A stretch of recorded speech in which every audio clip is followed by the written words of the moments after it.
It's such a delight to see you, Ervin. How are you keeping? Well, variously, some days better, some days less good. Today is not all that good, but on the whole, it's okay. Do you mind asking how old you are now? 88. 88. Wow. Well, I feel massively privileged to get a conversation with a man who's lived for 88 years and Well, done I'm so much with it. trying to go on with it. My problem right now is just that I tend to have high blood pressure Right. and to cut down on the work. When I'm doing too much work, usually all day, then it drives it up. So. Well, I hope not to raise your blood pressure with this conversation, but I'm certainly hoping we can, Yes. well, go to some interesting places. Yes. Let's try it. Let's try it. I can't make it too long, but Okay. What's a good length for you, Ervin? 15, 20 minutes. Okay. All right. We'll keep it really short. So I'm just going to dive in. The whole nature of the conversation is to really start with what is this we're in? What is this experience? We're both at different stages in life in this flow of experience. What do you think it is? What have you made of it? By this experience, you mean the current crisis experience? No, Or not human really. experience? I mean Human the whole experience. human experience that I we've see. been having. You've been having for 88 years. Have you come to understand what that is? Well, I've come to understand, if I can just phrase it in a few simplified words, is that our experience is something that we transmit, that we receive and transmit, but it's not something that we create. So we are inserted in an information field, and in that field, we can pick up elements of it, elements to which we are tuned or where that we are coherent with. And then that's our consciousness is basically a transmission of the conscious, or the one consciousness, as Schrödinger said, of the universe. So our experience is a sampling of that larger experience of which we are a part. So this is the idea of the Akashic field, or the Akasha, that you've written about? Yes, it's belonged to that. Akasha is more dealing also with the body and with the physical aspects, but I consider that consciousness per se is not produced by the brain, and it's not uniquely confined to the brain, but the brain is a transmitter or transceiver.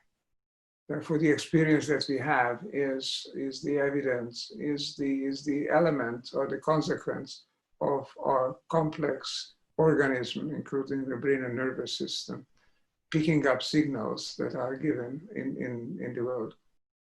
So I'd really like to get into that with you, but as we may not have much time, I'd like to focus in on the idea of this information field, because it's very close to stuff that I've explored. And thank you, by the way, for the lovely review of my book Soul Story that you offered a few years back. It was lovely. I really appreciated that. But I'm very, very, very attracted to this idea of an accumulation of information, that somehow, for me, time is accumulating, not passing, and the information of the universe is becoming ever richer, and that what the universe is, I think you've said, is that information field, or that collection of information. Information is not deletable, it's not finite. It can be transcribed, it can be joined together, it can be elaborated, but all its elements, it's like a field of a multiple dimensional field, where you can always, a fractal field, multifractal field, where you can always get to the individual elements, which are always preserved, even if when they are combined to other parts. So everything that has happened and ever happened and will happen is conserved as soon as it happens. It's there, it remains. And today, with the advance of the information sciences, this is not a metaphysical notion. We know that amazing lot of information can be stored on a very small space. You think of the universe, the space and time, as an information field. then of course the information that it can store is inconceivable, actually, humanly. So I sometimes struggle a bit with the metaphor of the field, because it seems like that is, are you saying that there is a field? It's a field always feels a spatial metaphor. No, So it's you more say, than that. I mean, it is in spirit, but it's the field is how the universe appears to us as a participant. The rest of the universe for us is a field. But the universe is itself a system of, well, physically at least, a system of clusters of vibration interacting and accumulating and creating phenomena, that's things that we perceive as phenomena. In that sense, matter itself is a phenomenon. And so is consciousness and all things. So basically, are just things that appear to us in the field. The field is a dimension which is the ground state, is the deepest dimension of the universe, in which all things take place, and from which we can, through our additional dimensions, we can excerpt, I would say, elements that we can conceive, the elements that we can perceive, that's available to us, to conceive and to cognize in up to a limited extent, of course, but at least we can understand the principle that there is the universe is an infinite field, as an infinite domain, let's say, which to us appears as a field. so when you say that we can get information stored in a small space, sometimes it feels like, do we even need to think like that? Because isn't it more that the small space is arising from the information? What you're talking about is it's actually the past itself. It's actually everything that's occurred. Does it have to be stored somewhere? Vibrations, which appear as phenomena, are stored. I mean, they are recoverable. This seems to be an infinitely complexifying multi-vibrational field in which whatever happens, whatever comes together, comes to exist, is recoverable, doesn't disappear permanently and completely. That's why I think the Akashic field is a good metaphor for this. But I want to include in this matter as well as mind. The insight that I'm kind of take a phenomenological approach to most things, because my past is really looking at spiritual awakening and writing books on that. And the thing which led me to a similar recognition that you have been pioneering was the simple recognition that every moment arises from what's happened before and contains within it implicitly what happened before. And that therefore everything that's ever happened is implicit in this moment. This moment wouldn't be this moment unless that were true. And that seems self-evidently obvious in a sense. Well, yes. Well, it depends. If you think of the field, then you're basically putting an ontological basis to the idea of moment. The moment is an happening, is an event in the field. And of course, it contains everything. It's a very Whiteheadian notion, as you know. The idea that resonates with me with that as well is I think it was the philosopher Broad who developed the idea of the universe as kind of the past just expanding, and that really resonates. That the information, it's like, now this is part of the past, and my invite to you is part of the past, which is implicit in this, and you reading my book and me reading your book, all the things that have happened, that information is accumulating, so that the past doesn't pass, it accumulates, and that's what's creating the field. I agree. That's part of this universal information field. Ontologically or metaphysically, this field is a informed energy field. In other words, it's an energy in a ground state sense, not in any elaborate or consequent as a grounding basic energy out of which appears everything else. if I were to define in some physical sense the overall field, I would say it's a field of informed energy, energy being informed in the sense of David Bohm, was saying that the implicate order, implicit order, expires, informs, spelled with a hyphen, informs the explicate order. So everything is informed because the field is not random. It has laws.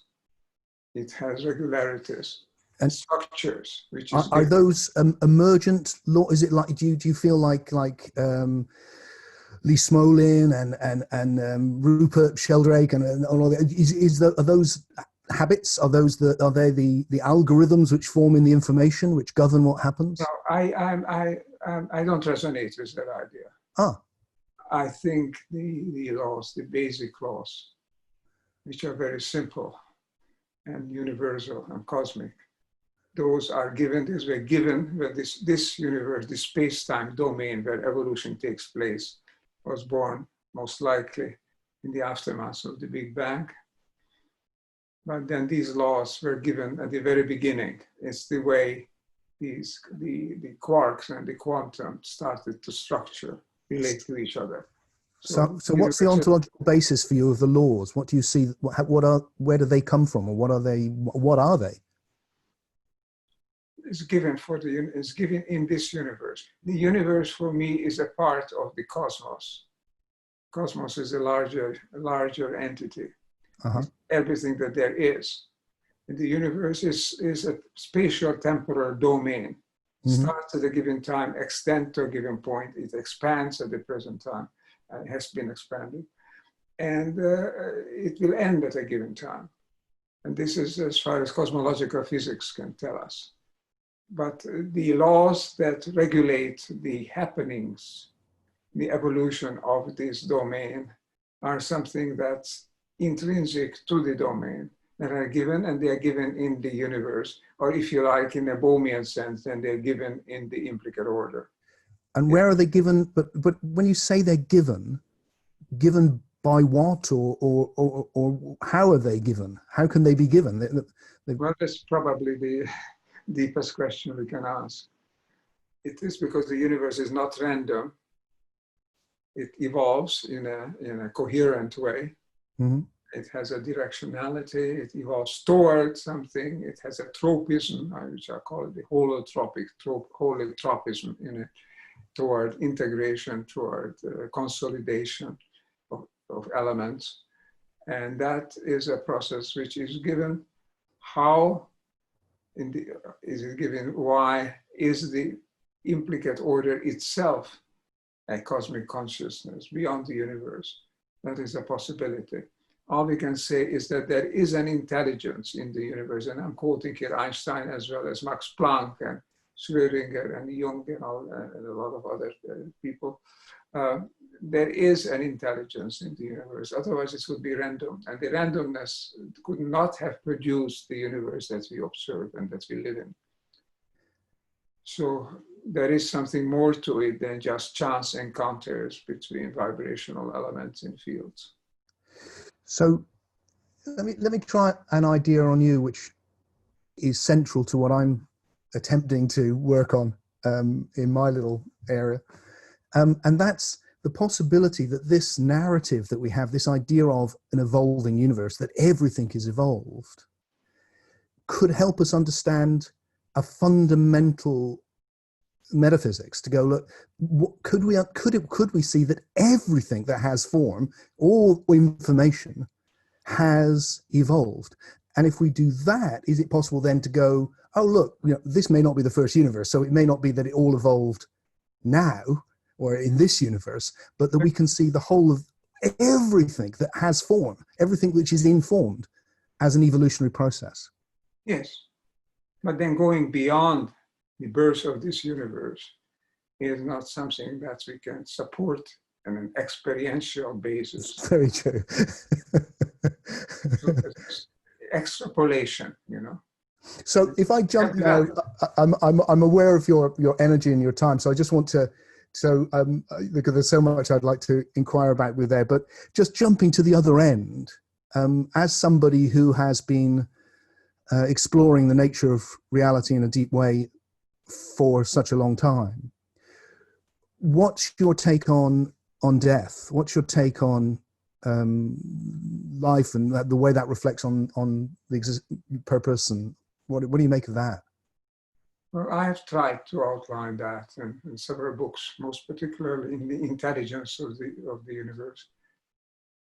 And I believe that, too difficult to put it into so many words, Sure. but that life is a phenomenon that appears as a supercluster of coherent standing waves, creating organisms.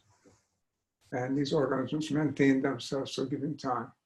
But they are also informed, and they also inform because there's a transceiver, they act as a transceiver. So that the body is evanescent, but the consciousness or spirit or mind, if you like, is not. It just is associated with this sequence of bodies over time, wherever it finds a coherent cluster that it can resonate with, it attracts it just like a nucleus of an atom attracts the electrons around it. So the life and death are complementary phenomena that are ongoing.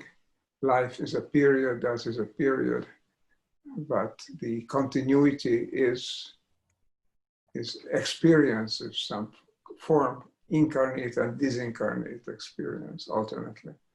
But experience is continuous because consciousness is continuous. Just as information is given, consciousness is an experiential form of information. So for you, where does I really resonate with the essence of what you're saying there very much, Ervin, but what I'm wondering is, where, in your view of things, where does the psyche or the mind or that immaterial thing we're experiencing right now, full of ideas and dreams, where is that also an evolution, a product of evolution, or do you take a more traditional spiritual idea that somehow it exists of itself? Everything evolves. I think everything evolves. This is a space-time domain of the cosmos, which we call universe. And in it, of course, everything evolves and everything produces phenomena. And consciousness is very much a part of this phenomena. Everything is suffused and infused with consciousness. And there is no absolute permanence, but everything is traceable, tractable down to the elements. Because it's, as we said, nothing is completely evanescent. Nothing disappears completely. So could we say, would you resonate with the idea that we could look at the psyche or the soul and go, look, the immortality of the soul, the ability of the soul to survive in an imaginal realm when the body dies, that has evolved. It's an evolutionary phenomena. Yeah, I try to tackle that question and say, yes, the soul, which I call consciousness, but I mean basically the same kind of thing, Sure, whether it is any excess metaphysical baggage or religious baggage. Yeah. Consciousness continually evolves, both in the incarnate and in the discarnate form. And this evolution is perhaps the very raison d'etre of consciousness in the universe. There is something pulling toward higher levels of integration, higher level of sophistication, higher level of explicitness, articulation, creating more and more complex domains of this greater and greater kind of understanding that we can bring to it. Because the very intellect is evolving. So an idea which I've been exploring, which I am very attracted to, is when you said, look, the universe is coming from something intelligent. One of the things I've been wondering about is whether with this evolutionary model of everything evolving, we could actually look at the universe and go, the universe is that intelligence evolving, that by the accumulation of the Akasha, it is becoming more and more intelligent. And where it's reaching to is somewhere transcendent. and that what lies beyond the experience we're having of psyche is what you could call God. So that the universe conscious of itself is not where it starts, but where it's going. And that like an embryo coming into life and then becoming conscious and all that, that the whole universe is actually learning. And that the whole process is the realization of potentiality in ever more emergent ways. And the ultimate potentiality would be what you might call God. What I might call the integration of all elements of consciousness into one overall cosmic consciousness. And infusion of that, of elements of that consciousness into the space-time realm may be looked on, I think I've been proposing, suggesting that maybe looked on as the purpose of existence, purpose of higher forms of living beings. They can import, transform, or transmit information which is really an element of consciousness from this extra spatial temporal domain, the cosmic domain, into space and time. So space and time becomes, through the interaction, through the transmission of conscious beings, becomes more and more conscious itself and more integrated in its consciousness, reaching toward this cosmic consciousness that Aurobindo and the Eastern philosophers have been talking about. I really resonate with that. It feels to me like that, you know, that rather than the communion of souls being around God, the communion of souls is God. It's that bringing together of a new level of emergence from well, you said it so beautifully. Just as I'm a little bit lost to use the term soul, sure, same thing I feel about God. Sure. Because I use cosmic consciousness or cosmic consciousness, sure, and universal consciousness, you know, but it will parallel or amount to, or equivalent, and be equivalent to the more metaphysical, traditional religious notions. Yeah, they're difficult words. I completely get that. They really are. Because they come with the baggage of the religious dogma. They do. And I want to keep that as neat as possible. So it's basically a Whiteheadian metaphysics, Bergsonian metaphysics, Aurobindo metaphysics, if you like. It doesn't have to personify and solidify, as it were, into forms of entities, into elements that are fluid, and elements into informational and energetic and evolutionary. So perhaps we can just touch on briefly where we are now. One of the I'm someone who is probably dispositionally optimistic, and I think that comes from the experiences I've been lucky enough to have of cosmic consciousness since I was very young, and that's dominated the whole of my life, and it infuses me with a sense of goodness in the universe. And one of the things which I wonder might be happening, perhaps I hope is happening, is that we're in the process of evolving from individuals into what I call unividuals, individuals conscious of that unity. And I wondered if that you felt that might be happening too. Our consciousness evolves in this way. Yeah. And do you think it's happening collectively to some degree, that we're moving in that direction right now?